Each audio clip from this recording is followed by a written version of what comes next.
بسم الله الرحمن الرحيم. Assalamualaikum warahmatullahi wabarakatuh.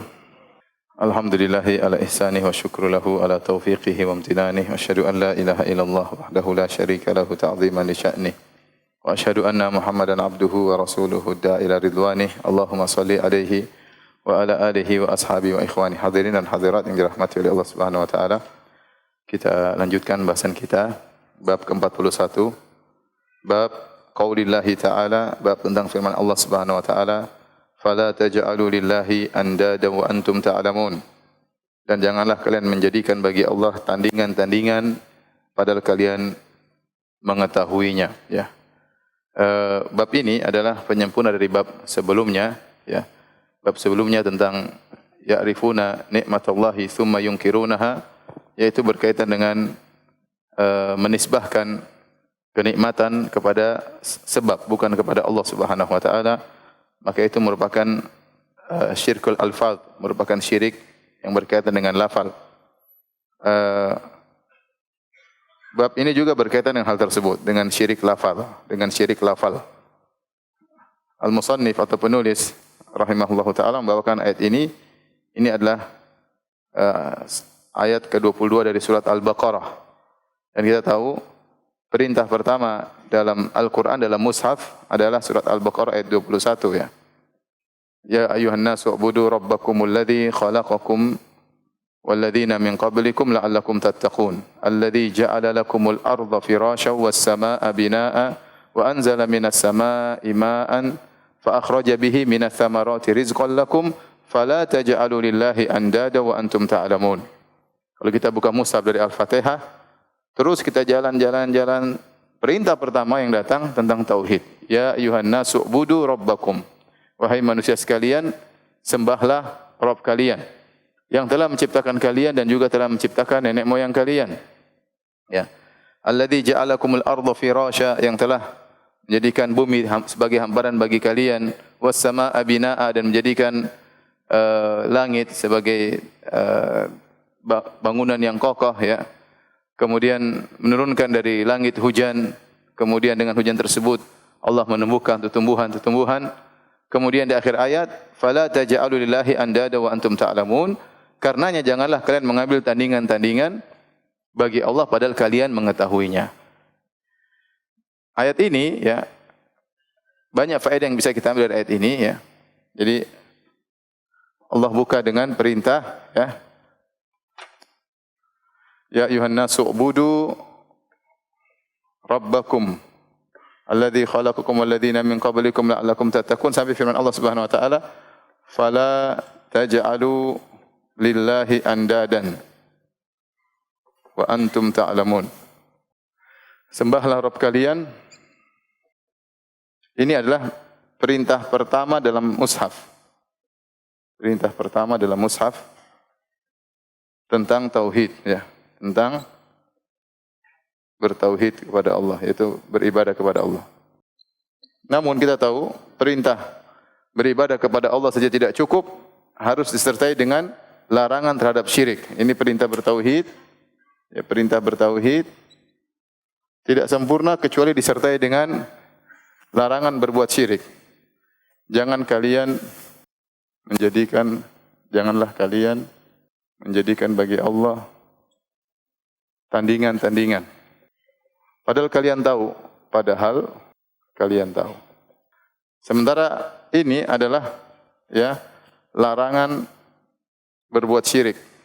Dan kita tahu bahwasanya tauhid tidak sempurna kecuali disertai dengan larangan berbuat syirik, ya.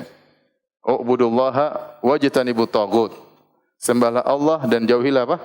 Taghut. Beribadahlah kepada Rabb kalian dan jangan bikin apa? Syirik. Baru sempurnalah tauhid tersebut, ada perintah, ada larangan. Padahal kalian tahu, maksudnya tahu apa? Tahu bahwasanya yang menurunkan hujan, yang menciptakan kalian adalah Allah Subhanahu wa taala. Ayatnya kan, ya ayuhan nas, wahai manusia, sembahlah Rabb kalian, alladzi khalaqakum, yang mencipta kalian, walladzina min qablikum, yang menciptakan orang-orang sebelum kalian, ya. Kemudian yang telah menjadikan bumi sebagai hamparan, yang menjadikan langit sebagai bangunan, kemudian yang menurunkan hujan, yang menumbuhkan tumbuhan. Kalau kalian tahu semua itu hanya Allah, padahal kalian tahu, fala taj'alulillahi andada. Maka jangan jadikan bagi Allah tandingan. Nah, poin-poin tadi di sini, apa saja poin-poinnya tadi? Apa poin-poinnya? Menciptakan kalian kan? Menciptakan kalian. Terus siapa? Nenek moyang kalian. Sebelum kalian. Terus apa lagi? Menjadikan bumi hamparan. Terus langit bangunan. Terus apa lagi? Menurunkan hujan. Terus menumbuhkan apa? Tumbuhan. Ini semuanya adalah poin-poin tauhid rububiyah. Ini poin-poin tauhid rububiyah. Dan kita tahu bahwasanya orang-orang musyrikin Arab dahulu mereka mengakui tauhid apa? Rububiyah. Hanya saja mereka terjerumus dalam kesyirikan dalam tauhid al-uluhiyah. Dan di antara metode Al-Qur'an adalah berdalil dengan tauhid ar-rububiyah. Itu wahai orang musyrikin, kalian tahu, wa antum ta'lamun, kalian tahu, tidak ada yang menciptakan kalian kecuali Allah, tidak menciptakan nenek moyang kalian kecuali Allah, tidak ada yang menjadikan bumi sebagai hamparan kecuali Allah, tidak ada yang meninggikan langit sebagai bangunan kecuali Allah, tidak ada yang menurunkan hujan kecuali Allah, tidak ada yang menurunkan tumbuhan kecuali Allah. Kalian tahu tauhid rububiyah, maka konsekuensinya tidak ada yang boleh kalian sembah kecuali siapa? Allah. Maka metode Al-Qur'an sering berdalil dengan tauhid rububiyah untuk tauhid apa? Uluhiyah. Ya. Jadi ini maksud daripada ayat yang dibawakan oleh penulis ya. Namun kita akan fokus pada makna fala taj'alulillahi andada. Apa maknanya ini ya? Apakah terbatas hanya pada syirik akbar atau juga termasuk syirik asghar ya? Maka al-muallif yaitu Syekh Muhammad bin Wahab rahimahullahu taala untuk menafsirkan ayat ini beliau membawakan perkataan para salaf, dan itu adalah metode tafsir yang terbaik ya. Kita tahu untuk menafsirkan Al-Qur'an yang pertama adalah menafsirkan Al-Qur'an dengan Al-Qur'an yang lainnya, dengan ayat yang lainnya ya. Dan ini kita bisa lihat misalnya tafsir Ibnu Katsir ya. Beliau Ibnu Katsir rahimahullah fokus dalam menafsirkan ayat dengan ayat yang lainnya. Kalau yang mu'asirin, orang-orang sekarang kontemporer seperti Syekh Muhammad Al-Amin Syinqiti rahimahullah dalam kitabnya Adwa'ul Bayan, beliau selalu berusaha menafsirkan ayat dengan ayat yang lainnya ya. Kalau tingkatan pertama, tingkatan kedua menafsirkan ayat dengan sabda Nabi sallallahu alaihi wasallam. Tingkatan ketiga menafsirkan ayat dengan perkataan para sahabat. Tingkatan keempat menafsirkan ayat dengan tafsiran tabi'in. Ya. Tingkatan kelima baru menafsirkan ayat dengan konsekuensi bahasa. Saya ulangi, metode tafsir yang benar adalah menafsirkan ayat dengan apa? Ayat. Kemudian ayat dengan hadis. Setelah itu ayat dengan perkataan salaf, yaitu dengan sahabat, perkataan sahabat, tafsiran sahabat, kemudian dengan tafsiran tabi'in, baru kemudian dengan muqtadal lughah, dengan konsekuensi dari bahasa Arab itu sendiri. Nah, di sini Syekh Muhammad bin Wahab rahimahullahu taala menafsirkan ayat ini dengan perkataan para salaf. Maka beliau membawakan di sini perkataan Ibnu Abbas radhiyallahu taala anhuma ya. Kata beliau, qala Ibnu Abbasin fil ayah. Berkata Ibnu Abbas tentang ayat ini, fala taj'alu lillahi andadan. Jangan kalian mengambil tandingan-tandingan bagi Allah. Al-andad huwa syirku. Kata Ibnu Abbas, jadi tafsir dengan perkataan sahabat. Makanya antum kalau belajar tafsir antum harus lihat apa tafsiran para sahabat. Yang paling sering menukil adalah Ibnu Jarir At-Tabari. Kalau sudah menafsirkan ayat, beliau berkata ayat ini ada 3 pendapat. 1, 2, 3. Adapun pendapat pertama adalah pendapat sahabat, dia sebutkan sahabat, kemudian tabi'in. Pendapat kedua adalah pendapat siapa? Salaf dia sebutkan. Pendapat ketiga siapa ya? Jadi kita tahu ternyata ayat ini ada 3 pendapat misalnya. Dan itu metodenya Ibnu Jarir At-Tabari. Maka dia menyebutkan pendapat, kemudian dia sebutkan siapa yang berpendapat dengan pendapat ini dari kalangan sahabat dan para tabi'in, dan dia menyebutkan sanadnya ya. Sanad beliau haddatsana an fulan dari Ibnu Abbas, an fulan dari Muhajahid, an fulan dari Ikrimah, ya dari Qatadah dan seterusnya. Di sini tafsiran Ibnu Abbas tentang ayat ini, al-andad huwa syirku. Al-andad, andad jamak dari niddun. Niddun artinya tandingan.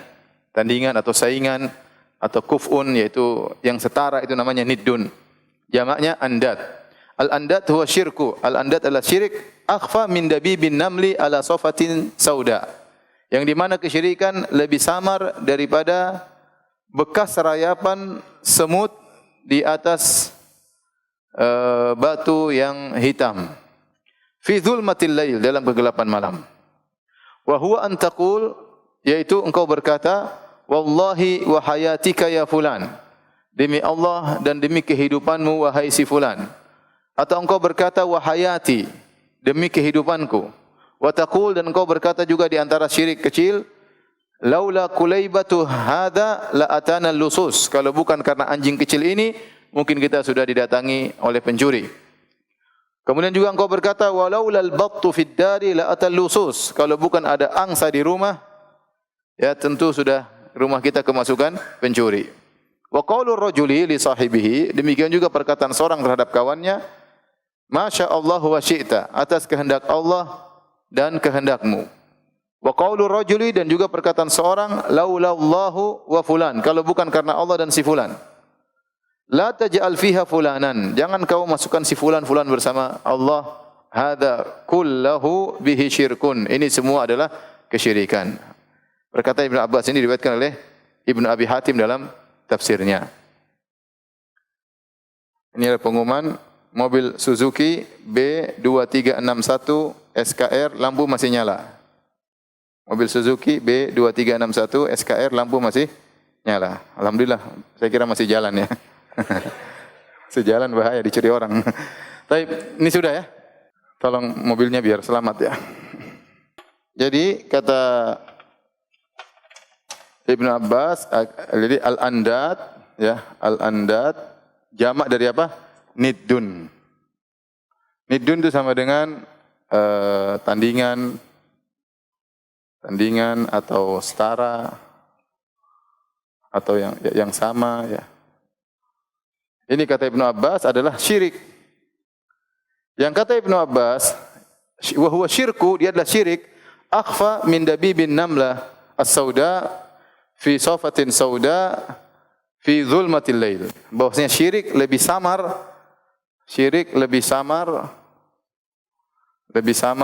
dari bekas rayapan semut hitam. Rayapan semut ya di batu hitam dalam kegelapan malam. Maksudnya apa? Maksudnya syirik itu ya sangat tidak terlihat, sangat samar. Kalau ada semut berjalan ya, kemudian bekas langkah kaki semut kelihatan atau tidak? Jangankan langkah kakinya, semut aja kita nggak lihat. Apalagi di malam hari, dalam kegelapan malam, di batu yang hitam, semutnya hitam sekalian ya. Pas jalan semut, kita nggak bakalan lihat semut tersebut. Tetapi bukan hanya, Ibnu Abbas mengatakan bukan semutnya, tapi bekas langkah kakinya. Kalau kita manusia kan jalan kelihatan bekas langkah kaki kita, tapak kita. Nah semut juga punya bekas tapak kaki, tapi kita nggak lihat. Ya, siang bolong aja kita nggak lihat. Ya. Apalagi di malam hari di atas batu apa?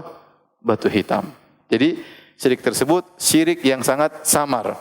Oleh karenanya para ulama bagi syirik ya. Bagi syirik bisa dibagi ya. Syirik, pembagian syirik bisa ditinjau dari pembagiannya, bisa ditinjau dari besar kecilnya, maka dibagi menjadi apa? Syirik besar, syirik apa? Syirik kecil. Syirik akbar sama syirik asghar. Kemudian juga bisa ditinjau dari kelihatan atau tidak. Kelihatan atau tidaknya. Maka dibagi menjadi syirik jali,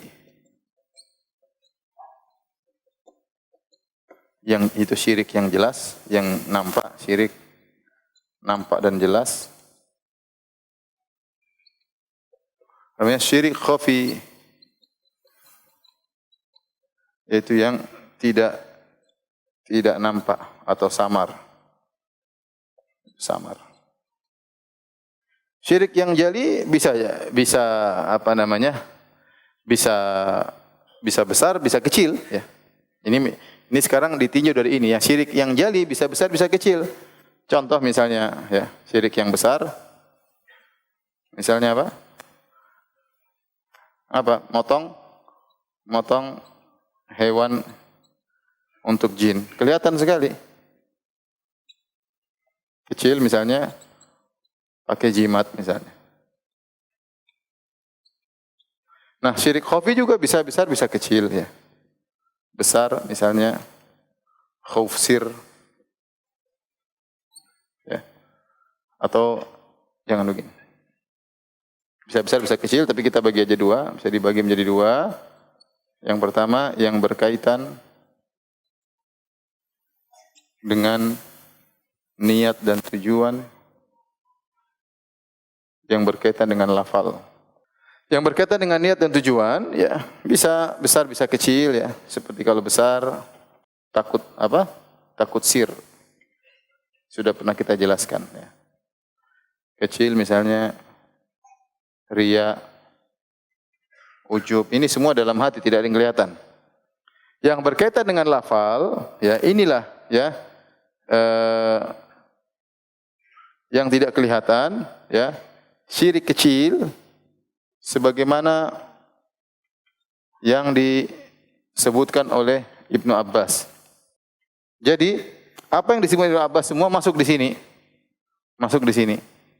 Tadi Ibnu Abbas mengatakan al-andad huwa syirku ya.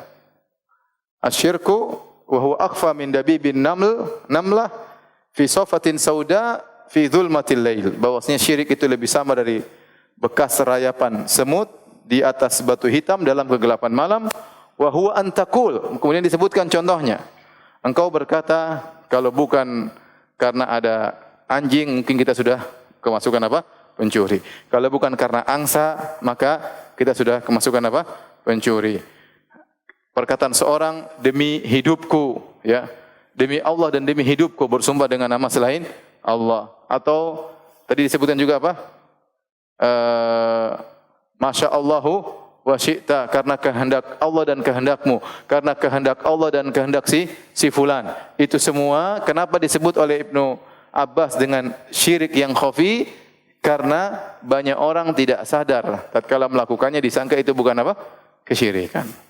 Sekedar ucapan biasa, ternyata itu merupakan kesyirikan. Kalau ini dia khafi, samar, jelas karena dalam hati, tidak ada yang bisa lihat. Ini kelihatan terungkap, tapi kenapa disebut khafi? Karena banyak orang yang tidak sadar kalau itu merupakan apa? Kesyirikan. Paham? Khaufusir masih ingat? Udah lupa? Khaufusir itu takut kalau tidak kasih sajen nanti bakalan kualat dari jinnya atau kualat dari itu namanya khaufsir ya. Ketakutan yang tidak ada sebab yang nyata, tidak ada sebab. Takut terkena kualat dari sesembahan selain Allah Subhanahu wa taala kalau tidak memberikan ibadah kepadanya. Baik, maka kalau kita bisa simpulkan ya syirik-syirik kecil tersebut ya dari contoh-contoh yang disebutkan oleh Ibnu Abbas apa aja? Bersumpah dengan selain apa?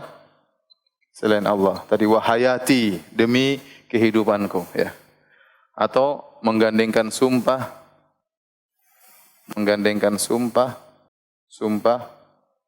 dengan Allah dan makhluk. Seperti tadi dia mengatakan wallahi wahayatika.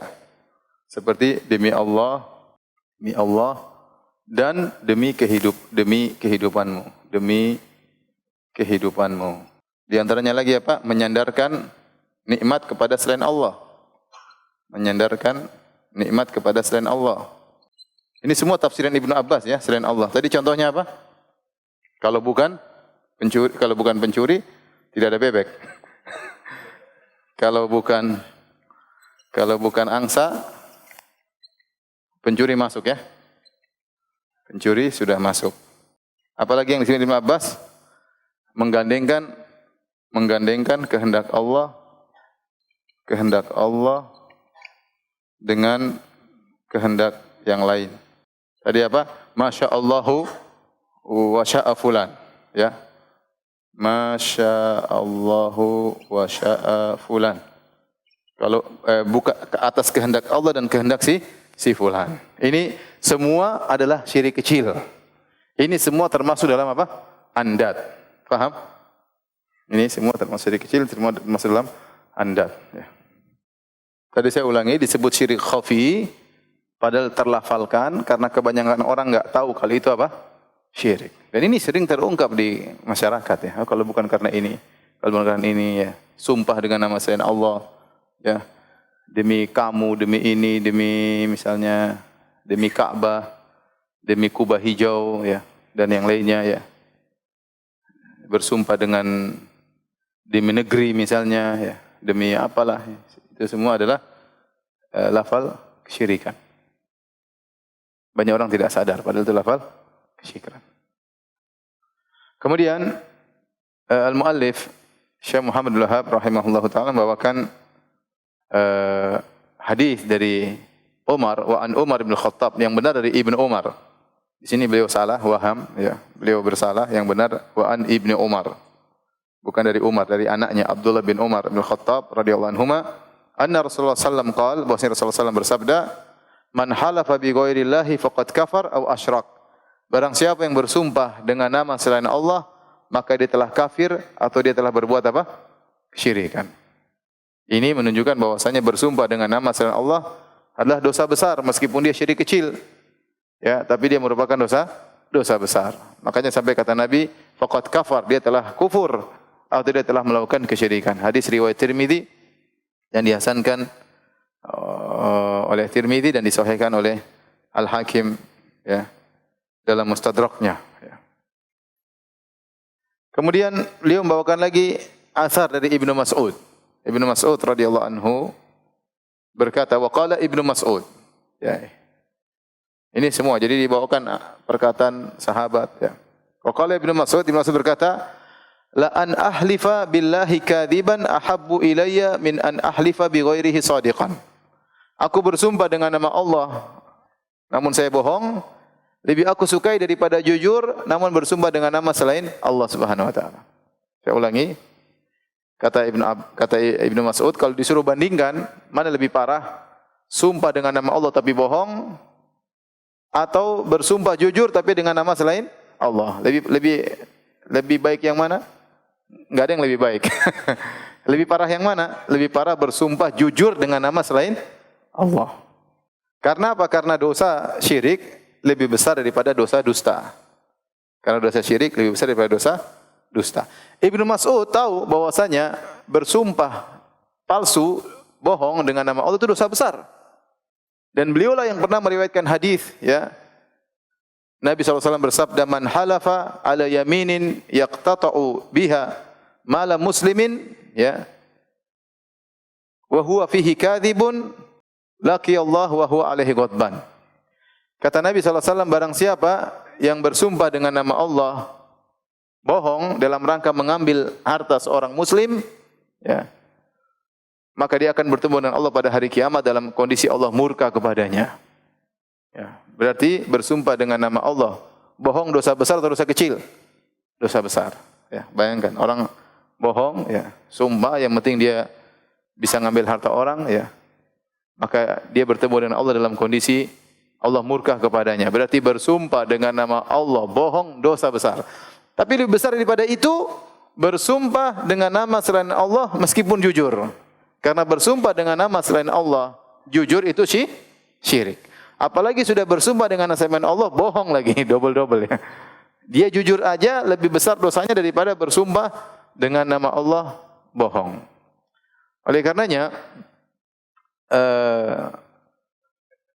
Syekh Saleh Sindi pernah bercerita, jadi ada seorang yang dia sadar ya, dulu dia pernah terjerumus dalam tarekat tertentu ya. Kata dia ada seorang ya dituakan atau dihormati ya. Kalau ada orang masalah datang ke orang tersebut. Kalau ada yang punya masalah bertikai datang kepada dia. Tapi syekh ini atau yang dituakan tersebut, yang dihormati tersebut, kalau ada dua orang bermasalah, yang satu sumpah, yang satu nuduh dan satunya sumpah dan macam-macamnya, maka supaya dia tidak bohong, maka dibawa ke kuburan wali. Ya. Kamu bersumpah dengan nama wali ini bahwasanya kamu tidak bohong. Akhirnya dia jujur ya. Karena kata syekh tersebut, kalau saya suruh bersumpah dengan nama Allah depan saya, dia berani bohong. Tapi kalau saya suruh sumpah dibawa ke depan kuburan di atas nama wali tersebut, dia enggak berani. Takut kualat ya. Jadi ada orang seperti itu, kalau bersumpah dengan nama Allah bohong, enggak takut kualat. Tapi kalau bersumpah dengan nama wali atau nama sunan atau nama yang lainnya, takut kualat kalau bohong. Maka dia jujur kalau bersumpah dengan nama selain Allah. Padahal itu adalah syirik ya. Kemudian asar berikutnya wa an Hudzaifah anin Nabi sallallahu alaihi wasallam qaal, dari Hudzaifah dari Nabi sallallahu alaihi wasallam beliau berkata, la taqulu masyaallah wa syaa fulan. Ini sama dengan perkataan Ibnu Mas'ud radhiyallahu anhu. Ini menunjukkan bahwasanya para sahabat mengambil ilmu dari Nabi sallallahu alaihi wasallam. Apa kata Nabi? Janganlah kalian berkata masyaallah wa syaa fulan. Karena Allah dan karena kehendak Allah dan kehendak si fulan. Walakin qulu ma sya'allahu tsumma sya'a fulan. Tapi katakanlah karena kehendak Allah kemudian karena kehendak fulan. Kalau itu boleh. Karena ada kata kemudian. Tapi kalau dan karena kehendak Allah dan kehendak fulan atau kehendakmu, kata dan ini menunjukkan kesetaraan, tidak boleh. Dan itulah syirik. Tidak boleh juga kita mengatakan karena Allah dan karena kamu, tidak boleh. Tapi kita bilang karena Allah kemudian dengan sebab kamu, itu baru yang benar. Kita harus hati-hati dalam mengucapkan lafal. Ya, Allah tidak mau diduakan. Allah tidak mau ada saingan kepada Allah Subhanahu wa taala. Tatkala kita mengatakan karena Allah dan karena kehendak fulan, berarti kita menggunakan kata dan, ini berarti menyetarakan, ini syirik. Nabi sallallahu alaihi wasallam larang hal tersebut ya. Kemudian yang terakhir Syekh Muhammad Abdul Wahhab bukan asar dari Ibrahim An-Nakhai, Ibrahim An-Nakhai seorang tabi'in ya. Beliau annahu yakrahu an yaqula ar-rajulu a'udzu billahi wa bika. Dia tidak suka seorang berkata aku berlindung kepada Allah dan kepadamu. Ya, ada dan lagi, tidak boleh. Wa yajuzu an yaqul, tapi hendaknya orang berkata a'udzu billahi tsumma bika. Aku berlindung kepada Allah kemudian aku berlindung dengan engkau ya. Kita ambil sebab ya. Berlindung kepada Allah kemudian kita berlindung dengan misalnya polisi atau petugas keamanan, tidak apa-apa. Tapi kalau kita bilang a'udzubillahi wa bika, aku berlindung kepada Allah dan engkau, ini syirik. Lafal syirik ya, ini semua syirik kecil. Kemudian qal wa yaqulu laulallahu tsumma fulan. Boleh juga seorang berkata kalau bukan karena Allah kemudian karena sebab si fulan. Wala taqulu laulallahu wa fulan. Jangan berkata kalau bukan karena Allah dan si fulan. Maka itu syirik karena menggunakan kata dan. Mau yang tepat menggunakan kata kemudian. Ya, karena Allah kemudian karena engkau, itu enggak apa-apa. Ya. Ya. Tapi ingat, kalau sumpah enggak boleh. Enggak boleh kita bilang demi Allah kemudian demi engkau. Ini enggak boleh. Kalau sumpah tetap tidak boleh ya. Karena sumpah dengan nama selain Allah adalah kesyirikan. Baik. Inilah tafsiran dari wala taj'alu lillahi andada wa antum ta'lamun. Perhatikan di sini ya. Firman Allah Subhanahu wa taala, wala taj'alu lillahi andadan.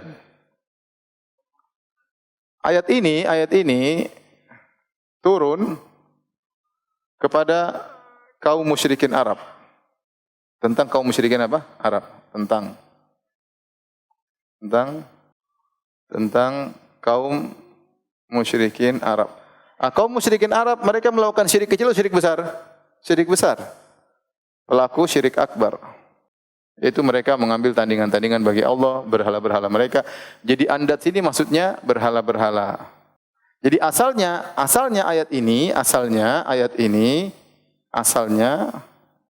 ayat ini berkaitan dengan syirik akbar. Akan tetapi para salaf berhujjah ya untuk mengingkari syirik asghar. Berhujjah untuk juga mengingkari syirik kecil.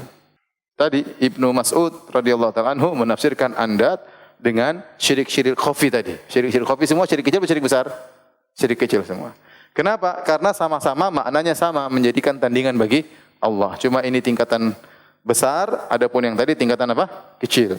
Tetapi boleh berhujah dengan ayat berkaitan dengan syirik akbar untuk mengingkari syirik kecil karena sama-sama menjadikan Allah sebagai tandingan. Paham?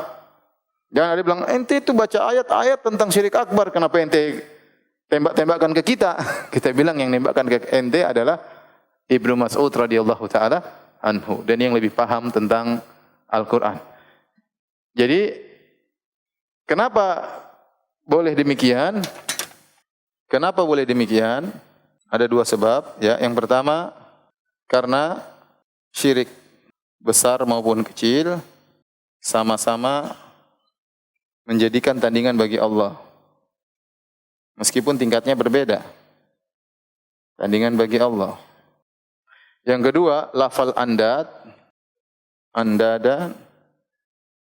ini adalah nakirah dalam konteks larangan, dalam konteks larangan, maka memberi faedah keumuman.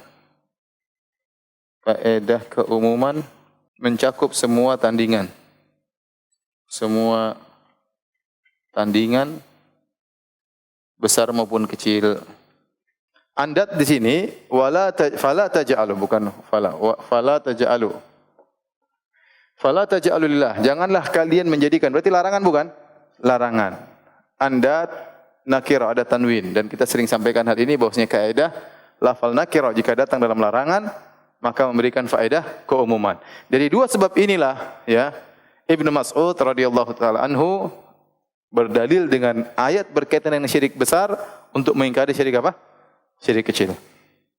Kemudian bahasan berikutnya ya, semua syirik khafi maksudnya yang lafal, maksudnya yang syirik lafal, hukum asalnya syirik kecil. Asalnya adalah syirik kecil. Namun bisa berubah menjadi syirik akbar jika meyakini. Akan tetapi kebanyakan kaum muslimin yang mengucapkannya tidak meyakini. Contoh perkataan seorang, kalau bukan karena angsa, polisi sudah masuk. Apa dia meyakini bahwasanya angsa ini yang mengatur alam semesta sehingga dia yang berhasil melarang amal? Tentu tidak. Dia meyakini cuma sebab. Dia yakin bahwasanya yang mengatur semuanya adalah siapa? Allah. Ya, maka ucapan itu adalah syirik kecil. Tapi kalau dia yakini benar-benar angsa ini yang menyelamatkan dia, syirik akbar berarti. Ya, tidak boleh. Kita meyakini semua yang mengatur adalah Allah Subhanahu wa taala. Hanya saja Allah menolong kita melalui apa? Angsa ini, ya. Kita sebagaimana kita jelas pada pertemuan kemarin, ya, sebagai kita yang ditolong, kita berterima kasih. Kita berterima kasih. Oleh karenanya kita wajib misalnya berterima kasih kepada kedua orang tua, yang dengan sebab kedua orang tua kita bisa lahir, dia yang rawat kita. Tapi yang menciptakan kita siapa? Allah apa orang tua? Allah Subhanahu wa taala. Tapi kita berterima kasih kepada kedua orang tua. Sama, kita berobat yang sembuhin Allah, tapi melalui dokter tertentu. Maka kebanyakan orang tatkala mengucapkan, kalau bukan karena dokter, dia tahu yang sembuhkan Allah, tapi itu sekedar apa? Ucapan. Kalau dia meyakini dokter ini yang menyembuhkan, mematikan, ya kafir. Tapi saya rasa enggak ada yang ngomong demikian. Saya rasa tidak ada yang meyakini demikian. Oleh karenanya hukum asal syirik khafi adalah syirik apa? Kecil. Maka tidak boleh seorang mengatakan, saya tidak bermaksud. Justru kau tidak bermaksud, itulah syirik kecil. Kalau kau bermaksud malah syirik apa? Syirik besar.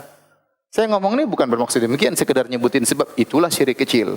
Kalau kau bermaksud malah justru jadi syirik apa? Syirik besar. Jadi ini dalil bahwasanya bagaimana syariat sangat berhati-hati, bahkan dalam masalah lafal, seorang membersihkan tauhidnya, baik lafalnya maupun hatinya maupun anggota tubuhnya. Ya. Coba kita bandingkan ya, penulis kitab Fathul Majid, syarah daripada kitab Tauhid ya, Syekh Abdurrahman bin Hasan bin Muhammad bin Abdul Wahab, cucunya Muhammad bin Wahab ya. Jadi penulis Fathul Majid itu cucunya Semua namanya Alu Syekh, itu keturunan Muhammad bin Abdul Wahab. Ya, seperti Menteri Agama sekarang, Syekh Saleh Alu Syekh. Mufti juga, Syekh Abdul Aziz Alu Syekh. Ya, Imam Masjid Nabawi, Hussein Alu Syekh. Ya, semua yang Alu Syekh keturunan berarti keluarga Syekh Muhammad bin Abdul Wahab. Dan mereka banyak orang-orang terpandang di Saudi ya. Ya, ada yang baik, ada yang kurang. Ya, tapi demikianlah. Semua orang ada yang baik, ada yang tidak baik ya. Di antaranya Syekh Abdurrahman bin Hasan bin Muhammad bin Wahab, beliau tatkala mensyarah masalah ini ya. Dia mengajak kita bandingkan. Ngucapin gini aja syirik, ngucapin demi Allah dan demi Nabi, syirik enggak boleh. Karena Allah dan karena Nabi, syirik atau bukan? Syirik. Kalau bukan karena dokter, mungkin itu syirik. Itu saja syirik, apalagi kemudian antum bayangkan seorang membaca di acara maulid, membaca qasidah burdah, ya, yang isinya ya akramal khalqi mali man aludhu bihi siwaka inda hululil hadithil amami. Wahai makhluk termulia, kepada siapakah aku harus berpegang, berlindung kepadanya selain engkau tatkala terjadi musibah yang meliputi segalanya ya. Maksudnya Nabi sallallahu alaihi wasallam. Illam yakun fi ma'adi akhidan bi yadi fadla di akhir faqul ya zallatal qadami. Kalau ya bahwasanya engkau tidak memegang tanganku ya pada hari kemudian ya, maka katakanlah wahai orang yang tergelincir kakinya, yaitu bukan celaka. Fa inna min judika dunya wa dharrataha, di antara kedermawananmu wahai Nabi adalah dunia dan akhiratnya. Wa min ulumika ilmal lauhi wal qalami, di antara ilmumu adalah ilmu lauhil mahfuz ya. Ini syirik atau bukan? Syirik jelas. Ya, dia mengatakan kalau dalam kondisi terdesak yang musibah menimpa secara umum, tidak ada tempat berlindung kecuali Nabi sallallahu alaihi wasallam. Subhanallah. Ini bukan lagi pakai dandan langsung kepada enggak pakai dan enggak pakai suma, langsung kepada siapa? Nabi sallallahu alaihi wasallam. Kalau bilang kalau bukan karena ang saja syirik, apalagi ngomong kayak gini. Apalagi ngomong kayak gini, apalagi meyakini hal tersebut. Apalagi mengatakan di antara kedermawanan engkau adalah dunia dan isinya, dan di antara ilmumu ilmu lauhil mahfuz. Padahal Nabi tidak tahu yang gaib. Ini semua sikap gulu berlebihan kepada Nabi sallallahu alaihi wasallam. Kita mencintai Nabi sallallahu alaihi wasallam harus lebih daripada orang tua kita, harus lebih daripada diri kita, namun tidak boleh kita mengkultuskan Nabi lebih daripada tempatnya. Kata Nabi sallallahu alaihi wasallam, la tutruni kama atratin nasara ibn Maryam. Ya. Inna mana abdun faqulu Abdullahi wa rasuluh. Jangan kalian berlebihan kepada aku sebagaimana orang Nasara berlebihan kepada Isa bin Maryam. Sungguhnya aku hanyalah hamba, katakanlah Muhammad adalah hamba Allah dan Rasulnya. Taib. Ini ya yang bisa kita sampaikan pada kesempatan kali ini. Kalau ada yang bertanya, saya persilahkan. Wallahu taala alam bishawab.